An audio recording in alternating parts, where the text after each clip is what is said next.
నమస్కారం సిడిఎన్ కబుర్లతో మీ ముందుగా ముఖ్యాంశాలు. స్థానిక డిపో కూడలి వద్ద ఆర్టీసీ ఎండీ సాంబశివరావు దిష్టిబొమ్మకు శవయాత్ర నిర్వహించిన కార్మికులు. అనంతరం దిష్టిబొమ్మ దగ్ధానికి యత్నం, అడ్డుకున్న పోలీసులు, పలువురు నాయకుల అరెస్ట్. కావలి రూరల్ మండలం ఆనమడిలో నీరు చెట్టు కార్యక్రమం పాల్గొన్న తహసీల్దార్ సాంబశివరావు, ఎండీ ఉజ్జోతిరెడ్డి.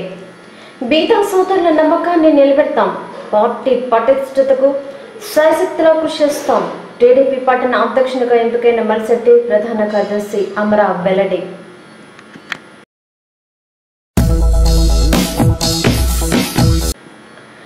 ప్రభుత్వ ఉద్యోగులతో పాటుగా తమకు 43% ఫిట్మెంట్ ఇవ్వాలని డిమాండ్ చేస్తూ ఆర్టీసీ కార్మికులు చేస్తున్న సమ్మె 4వ రోజైన శనివారం కూడా కొనసాగింది.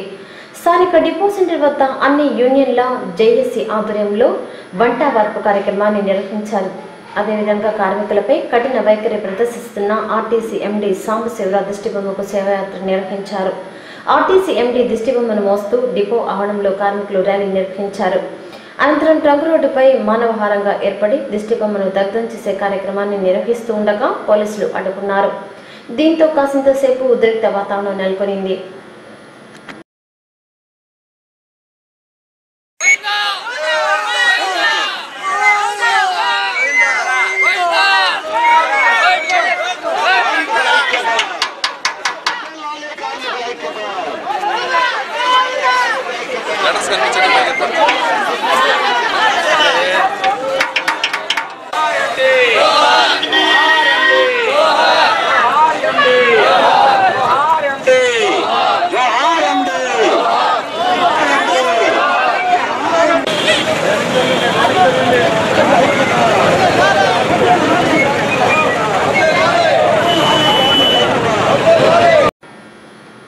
ఈ సందర్భంగా ఆర్టీసీ ఎండీ దిష్టిబొమ్మను దగ్ధం చేసేందుకు యత్నించిన పలువురిని పోలీసులు అరెస్ట్ చేశారు.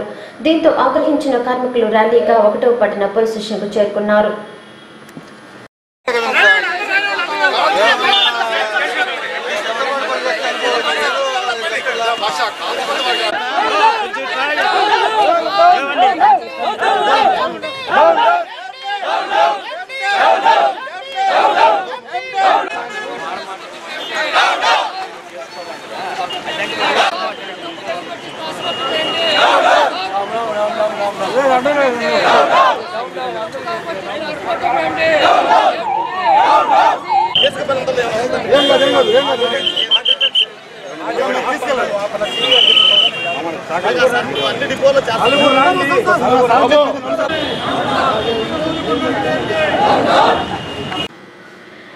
వేతనాలు పెంచాలని కడుపు మండి ఆవేదనతో శాంతియుతంగా సమ్మెలో పాల్గొంటున్న కార్మికులను అరెస్టు చేయడం హేళమైన చర్య అని అన్నారు ఎంప్లాయీస్ యూనియన్ డిపో అధ్యక్షులు ప్రసాద్.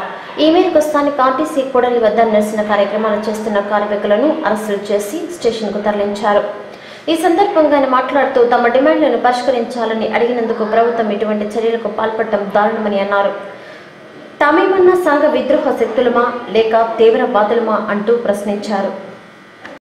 వేతన సవరణ కోసం 1/4/2013 తేదీ నుండి వేతన సవరణ కోసం పోరాటం చేస్తున్న కార్మికుల్ని అమానుషంగా పోలీసుల చేత అరెస్టులు చేపించడము, పోలీసుల చేత చొక్కాలు పొక్కాలు పెట్టుకుని లాగించడము ఇది దారుణమైనటువంటి విషయము. అయితే అన్ని డిపోలు రాష్ట్ర వ్యాప్తంగా అన్ని డిపోలు చేస్తున్నారు ఈ సమస్యలు. నిన్న అయితే తెలంగాణ అయితే కేసీఆర్ బొమ్మను కూడా తగలబెట్టారు. మేమేదో ఎండీ గారి బొమ్మని బయటికి తీసుకొచ్చినందుకు కావాలని ఉద్దేశపూర్వకంగా మమ్మల్ని తీసుకొచ్చారు స్టేషన్కి. మేమేమి తప్పు చేసాం? మేమేమన్నా సంఘ విద్రోహ శక్తులవా, లేదంటే ఇంకేమన్నా నక్సలైట్లవా ఏంటి? ఉద్యోగం కడుపు మాలి కడుపు కాలి జీతభత్యాలు పెంచండి అయ్యా అని అల్లో రామచంద్రాన్ని తిరిగి మా రాష్ట్ర నాయకులు అలసి సొలసిపోయి కార్మికుడు లాస్ట్ హస్తంగా సమ్మెకు పూనుకుంటే ఈ సమ్మె కూడా చట్టవిరుద్ధమని ఎస్మీ చట్టాలని పెట్టి ఎండీ గారు ఈ విధంగా దారుణంగా కార్మికుల్ని బదారు గీడుస్తున్నారు. అయితే ఇది ఎంతవరకు సమంజసం అండి? అయితే రాష్ట్ర వ్యాప్తంగా మేము చేస్తున్నటువంటి ఉద్యమం అరెస్టులైనా కేసులు పెట్టినా ఎస్పీ చట్టాలున్నా రాష్ట్ర ఉద్యోగులతో సమానమైన 43 పెట్టుబడి సంపాదించిన దాకా ఈ ఉద్యమాన్ని ఖచ్చితంగా కొనసాగిస్తామని ఈ సభాముఖంగా తెలుస్తున్నారు. రాష్ట్ర వ్యాప్తంగా చూసుకుంటే రాష్ట్ర ఉద్యోగులతో సమానమైన వేతనం మాకు కావాలంటే 62 ఫిట్మెంట్ ఇవ్వాలి. అయినా కూడా మా నాయకులు ఏం చేశారంటే ఇప్పుడు ప్రస్తుతం 43% ఇచ్చారు కాబట్టి అదే విధంగా మీరు మాకు కూడా నలుగురు ఫిట్మెంట్ ఇవ్వండి అని ఎండీ గారిని కోరడమైంది. ఎండీ గారు రోజుకొక మాట, రోజుకొక డైలాగు విచిత్రంగా మాట్లాడతారు. ఏం మాట్లాడటం తెలియడం లేదు మాకు. కార్మికులు అగమగోచరంలో పడిపోయి బజారుకు వచ్చేసిన మా కుటుంబాలు. అయ్యా, కుటుంబంలో 2 పిల్లలు, 2 భార్య, ఒక భార్య ఉంటే కనీసం పోషించుకోలేనటువంటి మేము రోడ్డుకు రావాల్సి వచ్చింది జీతభత్యాల కోసం. ప్రతి ఒక్కసారి 2001లో అంతే, 2005లో అంతే, ఇప్పుడు కూడా అంతే. అయినప్పటికీ ఏమిటి ఆర్టీసీలకి ఈ కర్మ? ఆర్టీసీ కార్మికులు ఈ పైన ఈ కన్ను ఎర్న ఏంటి మేనేజ్మెంట్ కాలే? కాబట్టి దయచేసి ప్రయాణికులు కూడా చెప్తున్నా, మేము చేస్తున్నామంటే న్యాయమైన పోరాటానికి మద్దతు తెలపండి. దీన్ని ప్రజావద్యంగా మార్చమని మాకు సహకరించమని అందరినీ కోరుకుంటూ, సమస్య పరిష్కారం అయ్యేంత వరకు ఎండీ గారు ఎన్ని రకాలైన కుట్రలు చేసినా సరే కడుపు మంటతో ఉన్నాము, కడుపు కాలి ఉన్నాము. మేము కడుపు నిండి ఉన్నారు ఆయన. కాబట్టి మా కడుపు ఆకలి బాధను అర్థం చేసుకొని కార్మికుల సమస్యను వెంటనే పరిష్కరించేదానికి చొరవ చూపి ప్రభుత్వంతో మాట్లాడి మా యొక్క సమస్యలు పరిష్కరించేంత వరకు ఈ ఉద్యమం ఆగదు, ఈ సమ్మె ఆగదు. మా కడుపు మంట తీరాలి. మా కడుపు మంట తీర్చే వరకు మేము ఇదే ఆవేదనతో శాంతియుతంగా మా యొక్క పోరాటం చేస్తామని తెలియపరుస్తున్నాం. మున్సిపల్ అధికారుల పర్యవేక్షణ లోపంతో పట్టణ ప్రజలు సమస్యలతో సతమతమవుతున్నారు. పట్టణంలో ఎక్కడ చూసినా పారిశుధ్య వ్యవస్థ అధ్వానంగా ఉంది. దీనికి తోడు పందుల బెడత ఎక్కువగా ఉంటుండటంతో ప్రజలు తీవ్ర ఇబ్బందులు పడుతున్నారు. స్థానిక 26వ వార్డు జంతాపేటలో పందుల బెడత ఎక్కువగా ఉంది. ఇటీవల రోడ్డు వెంబడి ఓ పంది ఈనటంతో ఈ మార్గం గుండా వెళ్లాలన్న ప్రజలు భయాందోళన చెందుతున్నారు. రోడ్డు వెంబడి వెళ్తున్న ప్రజలను భయభ్రాంతులకు గురిచేస్తోంది. మున్సిపల్ అధికారులు పందుల నివారణపై చర్యలు తీసుకోకపోవడంతో పట్టణ ప్రజల అవస్థలు అన్నీ ఇన్ని కావు. ఇప్పటికైనా సంబంధిత అధికారులు స్పందించి పందుల నివారణపై దృష్టి సారించాలని ప్రజలు కోరుతున్నారు.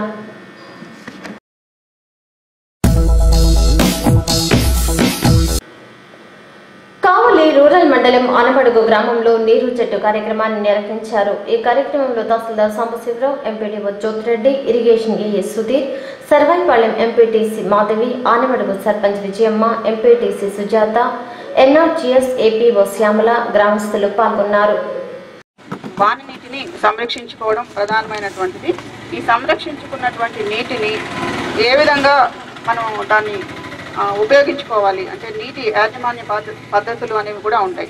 నీటిని సంరక్షించుకొని దాన్ని మళ్ళీ వృధాగా చేయకుండా దాన్ని పొదుపుగా కానీ లేదా అధునాతన పద్ధతులైనటువంటి మైనర్ చిన్న డ్రిప్ ఇరిగేషన్ ఇలాంటి కొత్త పద్ధతులు వచ్చినాయి నీటిని పొదుపుగా వాడడానికి. అటువంటి వాటిని వినియోగించుకుంటూ ఉన్న నీటిని చక్కగా ఏ విధంగా వాడి పంటలు ఎక్కువ దిగుబడి సాధించడానికి ఉపయోగపడుతుంది అనేది నీటి యొక్క దీన్ని యాజమాన్య పద్ధతులు అంటారు. దాన్ని మెయింటైన్ చేయడం ఒకటి.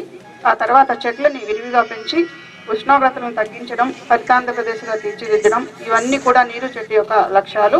దీనికోసం రాష్ట్ర ప్రభుత్వ పరిధిలో ఒక శాఖ దానికి ఏర్పడింది, ఒక కార్యాచరణ కమిటీ ఏర్పడింది. అదేవిధంగా జిల్లా స్థాయిలో కూడా కమిటీ ఉంది, మండల స్థాయిలో ఉంది, గ్రామ స్థాయిలో కూడా ఇక్కడ సర్పంచ్ గారు, ఇక్కడ ఉన్నటువంటి జన్మభూమి కమిటీ సభ్యులు అందరూ కూడా ఈ కార్యక్రమాన్ని అమలు చేయాల్సి ఉంది. ఈ కార్యక్రమంలో ఇంతకు ముందే చెప్పుకున్నట్టు ప్రజల యొక్క ఆర్థిక సామాజిక పరిస్థితులను మెరుగుపరచాలంటే గవర్నమెంట్ వారు ఒక 7 రంగాల్ని ఎంపిక చేసుకున్నారని చెప్పాం. వాటినే మనం మిషన్లు అంటూ ఉన్నాము. మొట్టమొదటిది వ్యవసాయ రంగానికి సంబంధించినటువంటి మిషను. దీంట్లో రకరకాల శాఖలు ఉంటాయి. వ్యవసాయ రంగం అభివృద్ధి చెందాలంటే జలవనరుల శాఖ, భూగర్భ నీటి వనరుల శాఖ, తర్వాత అటవీ శాఖ, వ్యవసాయ శాఖ, ఇవన్నీ ఇంకా రూరల్ డెవలప్మెంట్, పంచాయతీరాజ్, ఇవన్నీ శాఖలు ఉన్నాయి. ఇవన్నీ కూడా కొంతమంది వాటర్ని పొదుపు చేస్తూ ఉంటే కొంతమంది నీళ్ళని ఉపయోగించుకునేటటువంటి శాఖలు కూడా ఉన్నాయి. ఉదాహరణకు మనకి జలవనరుల శాఖ నీటి సంరక్షణ పద్ధతుల్ని, కాలువల పొడికి తీతని ఇవన్నీ చేపడుతూ ఉంటుంది. కానీ వ్యవసాయ శాఖ తర్వాత అదేవిధంగా మనకి పంచాయతీరాజ్ శాఖలో నీరు ఖర్చు ఎక్కువగా జరుగుతూ ఉంటుంది. మనం మంచినీళ్ళకి కానీ వ్యవసాయానికి సంబంధించిన వాటికి కానీ నీరుని వాడేస్తూ ఉంటాము. ఈ రెండింటి మధ్య సమన్వయం లేకపోతే అత్యధికంగా భూగర్భ జలాలు ఎక్కువగా తోడువేసినా కానీ మనం కూడా రాబోయే రోజుల్లో తాగునీరు కూడా లభించకపోయే అవకాశం ఉంది. కాబట్టి అన్ని శాఖల సమన్వయం ఉండాలని చెప్పి ఉద్దేశంతో ఎవరైతే వాటర్ని సంరక్షిస్తున్నారో తర్వాత వాడుక 2 విభాగాల మధ్య కూడా మనకి కోఆర్డినేషన్ ఉండాలన్న ఉద్దేశంతోనే ఈ కార్యక్రమం, ఈ మిషన్ పనిచేస్తుంది. అందులో భాగంగానే నీరు చెట్టు కార్యక్రమాన్ని మనం చేపట్టాము. 100 ఎకరాల కన్నా ఎక్కువ ఆయకట్టు ఉన్న చెరువులలో పొడుగుతీత కార్యక్రమాన్ని యంత్రాల ద్వారా తమ శాఖ ఆధ్వర్యంలో చేపట్టడం జరుగుతుందని తెలిపారు ఇరిగేషన్ ఏఈ సుధీర్. ఈ మేరకు కావలి రూరల్ మండలం ఆనమడుగు గ్రామంలో జరిగిన నీరు చెట్టు కార్యక్రమంలో భాగంగా ఆయన మాట్లాడారు. మనకి 100 ఎకరాల కంటే ఎక్కువ ఆయకట్టు ఉన్న చెరువులలో పూడికితీత కార్యక్రమాన్ని యంత్రాలు అంటే ఎక్స్కవేటర్లు, జేసీబీలు, ప్రొక్లైన్లు ఉపయోగించి జలవనరుల శాఖ అంటే మన ఇరిగేషన్ డిపార్ట్మెంట్ ఆధ్వర్యంలో చేపట్టబడను. ఇందుకు కావాల్సిన యంత్రాలను జిల్లా కలెక్టర్ తరలించే ఏర్పాటు చేశారు. పూడికితీత కార్యక్రమంలో తవ్విన మట్టిని తమ వ్యవసాయ భూములకు తరలించక రైతులకు అనుమతి ఇవ్వడం జరిగింది.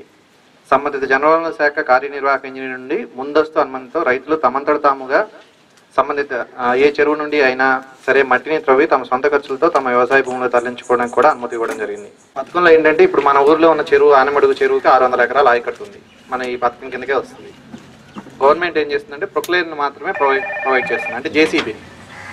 రైతులు మీరందరూ ఒక గ్రామ సభ పెట్టుకొని ఏ రైతుకు పొలంలోకి ఎంత మట్టి కావాలి, లేదా రైతులు ఇళ్ల ముందులైనా తోలుకోవచ్చు. పంచాయతీ భవనాలు, స్కూళ్ళు, ఏమన్నా ఏ భవనాలైనా పంచాయతీకి సంబంధించింది ఎక్కడైనా మట్టి తోలుకోవచ్చు.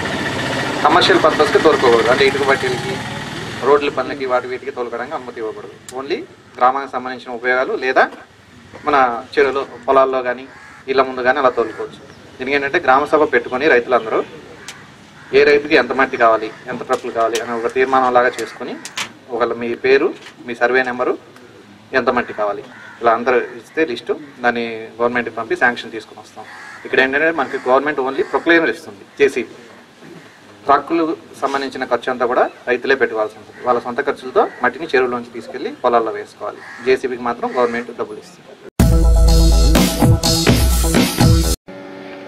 ఎల్లంపాలెం గ్రామంలో జరిగిన కరేటి మధుసూదన్ రెడ్డి అంత్యక్రియలకు కావలి మాజీ శాసనసభ్యులు కాటంరెడ్డి విష్ణువర్ధన్ రెడ్డి హాజరయ్యారు.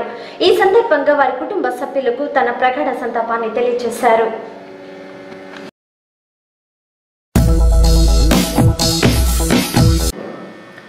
బాల కార్మిక నిర్మూలన వ్యవస్థను పటిష్టంగా అమలు చేయాలని కోరారు child rights forum division convener Gagan Kumari. ఈ మేరకు ఆమె మీడియాతో మాట్లాడారు.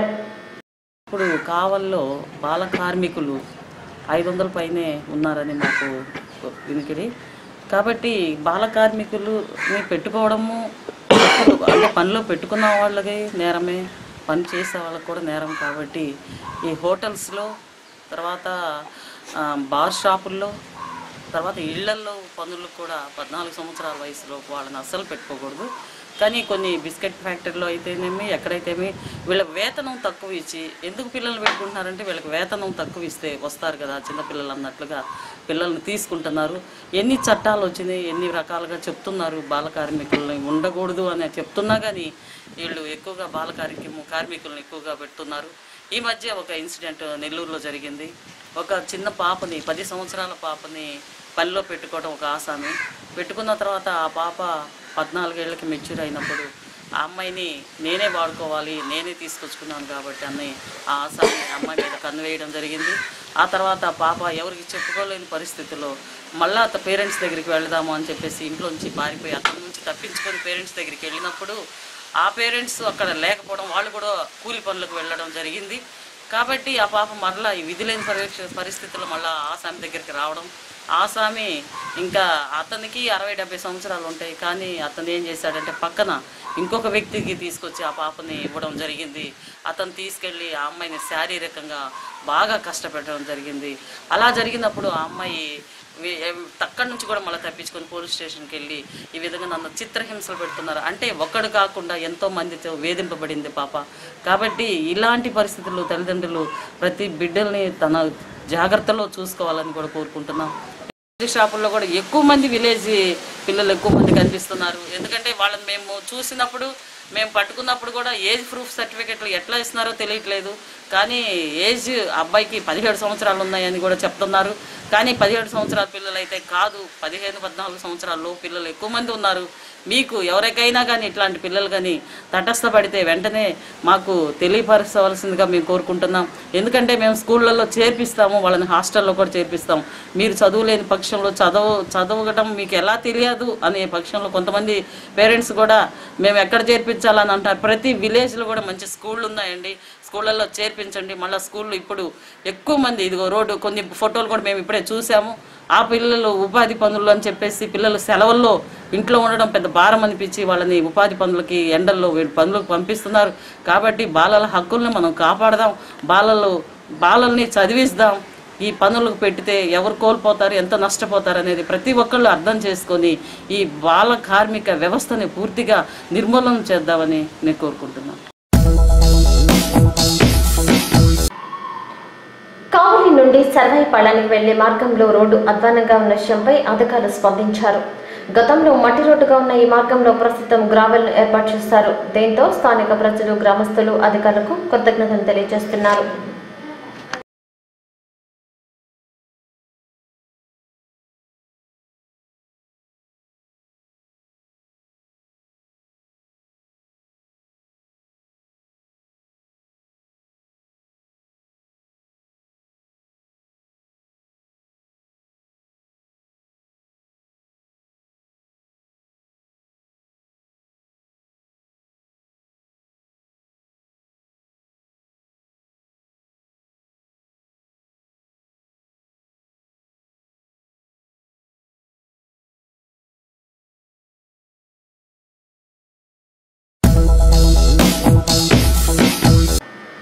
తెలుగుదేశం పార్టీ పట్టణ అధ్యక్షుడిగా ఎంపికైన మల్సిటి వెంకటేశ్వర్లు, ప్రధాన కార్యదర్శిగా ఎంపికైన అమర యాదగిరి గుప్తాను పలువురు టీడీపీ నాయకులు ఘనంగా సన్మానించారు. అదేవిధంగా బీసీసీఎల్ అధ్యక్షుడిగా ఎంపికైన బొంతా శ్రీనివాస్ యాదవ్, తెలుగు యువత ప్రధాన కార్యదర్శిగా ఎంపికైన వల్లపు కిషోర్లను కూడా సన్మానించారు. స్థానిక మాన్సా థియేటర్ సమీపంలో ఉన్న టీడీపీ కార్యాలయంలో నాయకులు పూలమాలలు వేసి ఘనంగా సన్మానించారు. ఈ కార్యక్రమంలో టీడీపీ నాయకులు కోటి లింగాచారి, కృష్ణ తదితరులు పాల్గొన్నారు. గౌరవనీయులు మన నవ్యాంధ్ర రాజధాని కమిటీ సభ్యులు మరియు కావలి మాజీ శాసనసభ్యులు తెలుగుదేశం పార్టీ తరఫున కావలి పట్టణ కమిటీ మరియు రూరల్ మండల కమిటీని ఎంపిక చేయడం తెలిసిన విషయమే. అందులో భాగంగా మా బీసీసీఎల్ తరఫు నుంచి బొంతా గారిని, అలాగే వల్లపు కిషోర్ గారిని తెలుగు యువత దాని ప్రధాన కార్యదర్శిగా, తర్వాత మా కోటిలింగాచారి గారిని TNTUC అనుబంధ సంస్థ యొక్క అధ్యక్షులుగా వేశారు. ఆ సందర్భాన్ని పురస్కరించుకొని మా మిత్రుడు మా మల్లిశెట్టి వెంకటేశ్వర ఆఫీసులో మమ్మల్ని ఘనంగా సన్మానం చేశారు. మేము పేద సోదరులు మాపై పెట్టిన నమ్మకాన్ని వమ్ము చేయకుండా అందరం ఏకతాటిగా ఒక మాటపై ఏదైనా సరే సాధిస్తాం, ఖచ్చితంగా సాధించి తీరుతాం, ఏ కష్ట నష్టాలున్నా తీరుస్తాం, ఇబ్బంది లేదు అని తెలియజేస్తున్నాం. తెలుగుదేశం పార్టీ ఆనవాయితీగా జరుపుకునే సంస్థాగత ఎన్నికల్లో భాగంగా 2014-2016 సంవత్సరానికి గాను కావలి పట్టణ తెలుగుదేశం పార్టీ అధ్యక్షుడిగా తిరిగి నన్ను ఎంపిక చేసిన, మాపై నమ్మకం ఉంచి మమ్మల్ని ఎంపిక చేసిన పేద సోదరులకు నా హృదయపూర్వక కృతజ్ఞతలు తెలియజేసుకుంటూ, అలాగే సోదరుడు నందమూరి అభిమాన సంఘంలో ఇద్దరం కలిసి దాదాపు 20 సంవత్సరాలు పనిచేశాం. అలాగే మంచి మిత్రుడు, నాకు చేదోడు వాదోడుగా కావలి పట్టణ జనరల్ సెక్రటరీగా అలాగే యాదగిరి నియమించడం కూడా ఆనందంగా ఉంది. మా నియామకం పూర్తయిన తర్వాత తెలుగుదేశం పార్టీ పట్టణ కార్యవర్గాన్ని నిన్న మస్తానరావు గారి చేతుల మీదుగా ప్రకటించడం జరిగింది. కావలి పట్టణ తెలుగుదేశం పార్టీ బీసీసీఎల్ అధ్యక్షుడిగా సోదరుడు బొంతా శ్రీనివాస్ యాదవ్ గారు, అలాగే తెలుగుదేశం పార్టీ కార్మిక విభాగం అధ్యక్షులుగా శ్రీ కోటిలింగాచార్య గారు కూడా నియమించడం జరిగింది. అలాగే కావలి పట్టణ ఎన్టీఆర్ ఫ్యాన్స్ అధ్యక్షుడు సోదరుడు వల్లపు కిషోర్ గారిని పట్టణ తెలుగు యువత ప్రధాన కార్యదర్శిగా నియమించడం జరిగింది. ఈరోజు వీళ్ళందరూ కలిసి ఈరోజు మాకు సత్కరించినందుకు వాళ్ళకి మా హృదయపూర్వక ధన్యవాదాలు తెలియజేసుకుంటూ, మనందరిపైన ఎటువంటి నమ్మకం ఉంచుకొని పేద సోదరులు మనకి పదవులు కట్టబెట్టారో వాళ్ళ నమ్మకాన్ని వమ్ము చేస్తూ కావలిలో తెలుగుదేశం పార్టీని అభివృద్ధి పదం నడిపించడానికి మేమందరం శక్తి వంచన లేకుండా కృషి చేస్తామని చెప్పి సందర్భంగా తెలియజేసుకుంటూ మాకు ఈ సత్కార కార్యక్రమాన్ని ఏర్పాటు చేసిన వీళ్ళందరికీ ధన్యవాదాలు తెలియజేస్తాం. సిటిఎన్ కబుర్లు నేటికి సమాప్తం.